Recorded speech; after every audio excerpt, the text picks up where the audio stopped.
భక్త సింగ్ గారు చనిపోయిన తర్వాత హైదరాబాదులో ప్రవీణ్ పగడాల గారికి అంత జన్మ వచ్చారండి. భక్త్ సింగ్ అంటే ఎవరు తెలుసా మీకు? అసలు ఒక చరిత్ర. భక్త సింగ్ అనే పేరు ఒక చరిత్ర, భారతదేశానికి కాదు ప్రపంచానికి. మీరు ప్రపంచంలో ఎక్కడికి వెళ్ళి అడిగినా ఇప్పుడు మనకు కనబడే దైవజనులు ఎవరి పేర్లు తెలియదు. దాంట్లో యేసన్న గారి పేరు కూడా తెలియకపోవచ్చు, దినకరన్ గారి పేరు కూడా తెలియకపోవచ్చు. కానీ ప్రపంచం అందరికీ తెలిసిన ఒకే ఒక పేరేంటి తెలుసండి? భక్త్ సింగ్. అలాంటి చరిత్ర ఆయన, అలాంటి సేవకుడు ఆయన. ఆ సేవకుడు తర్వాత అంతమంది ఈయనకి వచ్చారంట, అంతమంది. అసలు ఇదంతా నువ్వు ఎందుకు కలిగించావు? నువ్వు చూసేదేవుడుగా, చూసేదేవుడు కదా, చూసేదేవుడు కదా.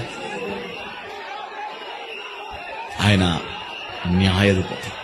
ఆయన ఆయన ఎందుకు అలా చేసుకుంటాడు? ఆయన ఇదంతా అలరా చేయడం అదేమని చెప్తాం.